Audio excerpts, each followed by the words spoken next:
Shannon Griffith from Hoosier Tailgate joining us. Spring ball about to wind down. The spring game coming a week from today, Shannon. And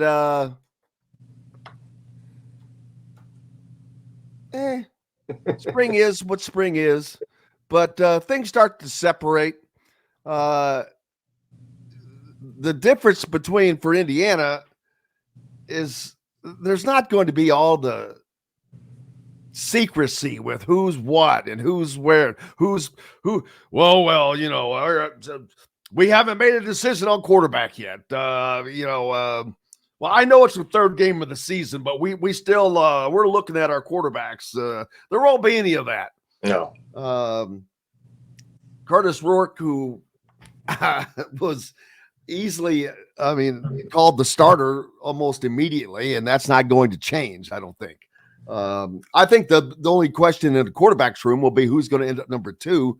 And I don't know the answer to that question. I don't know if Tyler Cherry can usurp Taven Jackson or not, but we'll see. But it's definitely a different spring than, say, a year ago for Indiana. Yeah, and, listening to Sig's presser, on Tuesday after their Saturday scrimmage. Now, while he didn't divulge a lot, I do think he did tip his hand in a few areas, such as at quarterback, where he basically said that Rourke has significantly separated himself from the pack. And I think we're seeing the same things that maybe Taven has always hampered him, is the inconsistency, where on one day he'll have a significant improvement, but then the next day will be kind of a step backwards for him. And I always caution the fact that he's still a young player in a lot of ways. But I think they've settled in pretty much with Rourke. Now, I don't think they're going to go through the summer and say he's our starter, outwardly. But, I don't think Tyler Cherry is ready in a lot of ways right now to make any significant push to be, that 2 or even number 1 star. I think we'll have to see how he matures through the summer into the fall camp. No question, being there in the spring has been a huge benefit for him. But Rourke, by all accounts, I think has moved himself in a position to solidify himself as the number 1 guy. Without question. And it's going to be interesting to see this offense, actually, Indiana, because it's something. The entire program is much more organized. The practice is much more organized. Everything, the direction is organized. There is a definitive point of what has to be reached, and it's going to be. It's going to be interesting to see what kind of a turnaround that can be made, because the biggest question for me still is, though, a lot of players brought in, but most of these players were what you would call mid-major players. Mm-hmm. And that is a gigantic question, because I'm not saying that they're not going to excel, because I don't know. But that does make you wonder, can there be that much success with this many guys that, mixing them in is one thing, but it's been an abundance of guys that have come over from what you would call the mid-major level. Yeah. I don't necessarily get overly concerned with the mid-major players that are coming into a skill position, let's say wide receiver, running back, in some cases secondary. You do have a little bit of a question mark when you talk about offensive linemen in that regard. Sometimes they're maybe a little undersized in terms of a Big Ten caliber offensive lineman. But I think what came from JMU and some of these other programs, Troy, Charlotte, some of those areas, they for the most part came from pretty solid mid-major, programs. So, but we'll find out. Now, a lot of them, especially in that interior line, have not participated this spring because they are all recovering from a surgery from last season. So we may not get an indication at this point in time where those guys stack up. However, I think in the offensive line right now, I was pleasantly surprised that, Coach Cignetti felt that they've got some depth there, and it's allowed some younger kids to get more quality reps, evaluations that Bob Stead could go through. And I think they feel that they've moved forward in that direction on the O-line as it pertains to depth.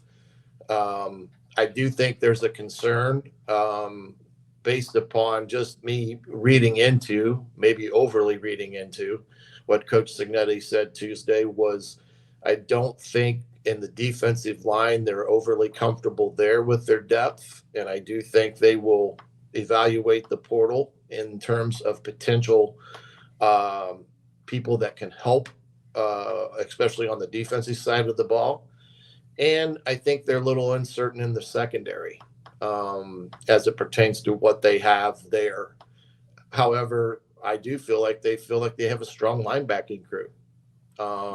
And I was overly impressed with the Fisher kid that came before the mics there last week, and how he spoke there in front of the media that last week, and how he handled himself. Now, I know that's far different cry from being out on the field, but there is some translation to how a kid handles himself there and how he handles himself on the field. And I think you saw a very rock solid kid that probably is a pretty darn good ball player that came from JMU. Yeah. Oh, there's no doubt that there are great athletes. I mean, football a little bit different than basketball, of course. Mm-hmm. But you look in basketball and you see guys, they come from all over. Yeah. It takes, whether it's just a year of development, Right. There are a lot of different reasons for it. Overlooked. There's just a lot of different reasons. So, but it's going to be interesting. But again, then you have systems, and certain systems work. And if you're able to have success with that, then booyah, roll on with it. But it's going to be interesting, like I said, when you get into big boy conference play. But against the lower end teams, I don't know that we're going to see a difference, whether it's the Big Ten or whatever. So, well, but the biggest thing now, you really don't have a measuring stick as it pertains to the Big Ten, because of the landscape is so, drastically changed now with these other teams coming in. So you're kind of in that era of, how does everyone truly stack up with everyone that's coming in, outside of the, the top tier programs like Ohio State, Michigan, Penn State. But the rest of them, I'm not quite sure how they all stack up, as it pertains to what one has or doesn't have. But, we're going to find out relatively quickly. But like we've said before, having those 8 home games, huge, huge advantage for Indiana. Absolutely. Oh, yeah, big time.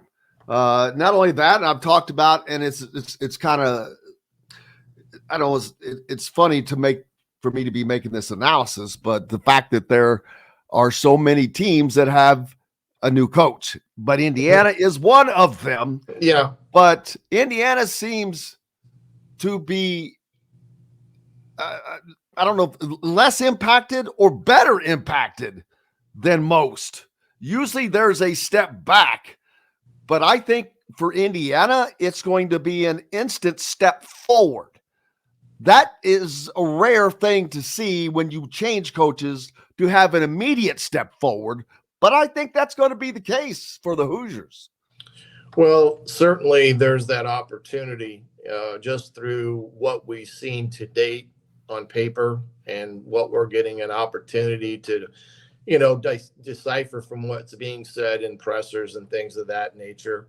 We'll get an opportunity to see on the field Thursday evening, what is there. Not that it's going to be overly informative in terms of what they're going to do offensive and defensively, because it's going to be probably a very vanilla spring game in that regard as it pertains to what they do on both sides of the ball.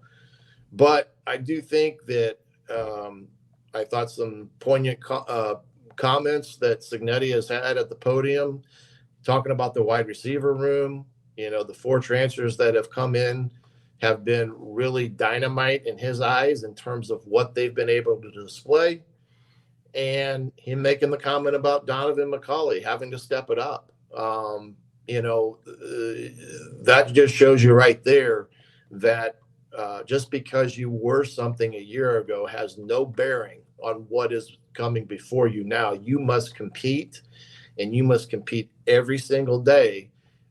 Because like he said, the cream will rise to the top. And right now, that cream that's at the top of the wide receiver room sounds like to me the vast majority of the transfers, with the exception maybe to EJ Williams, who unfortunately the entry bug with that young man has a tendency to creep in at the most inopportune times. And I don't know if he is healthy back practicing or not, but it didn't sound like he made it to the scrimmage Saturday. But again, I have no knowledge one way or the other. And yeah, it's daggone, I forgot what I was going to say. I rambled on too long. No, I had a response to that. Daggone it. Oh, I know what it was. Cignetti's not going to be handing out compliments. No. I can tell you that. So that's, as a matter of fact, you're going to hear more of that, of what you just said, than you are ever going to hear compliments, at least right now, at least until things get going, because he's trying to drive and motivate this team to be something they have not, to be better than what they have been, because they haven't been good. So he's trying to remind them, you ain't done jack, you know what. And if you want to do something, staying level ain't going to get it done. So yeah, I think that's that's part motivation tool. I think. Well, he said that on Tuesday, the practice that they had on Tuesday after, they had 2 significant days off with Monday for the eclipse where everything was shut down. They didn't practice very well Tuesday. They didn't come out with the necessary motivations that he thought, and he let them know it. Not to say that there wasn't individual performances there, but I thought one of his comments was very poignant as well when he said, it's not our job to please the players, it's their job to please the coaches. And in other words, like you just said, we're not here to please you or worry about your feelings. You better worry about our feelings as it pertains to your ability and playing time, because that's what your job is. And again, that's laying the kind of the hammer down and drawing a line with some guys that maybe have coasted in the past, that those days are over. And just because you were something yesterday doesn't mean you're going to be that way today. So I think they've probably done a pretty good job, and they've got a good thumb on what they have and what they don't have at this point in time. And, I think there'll be some activity with the portal for Indiana, both as it pertains to bringing in guys and maybe some guys jumping into the portal because maybe they don't feel like the fit is there for them. Absolutely. The spring game coming up 1 week from today on the 18th. It's going to be interesting to see the crowd that turns out for that game, because there has been buzz for Indiana in football, obviously, but spring games have not done well as far as drawing. And it's going to be interesting to see if that changes in the first year prior to them achieving anything. Hmm.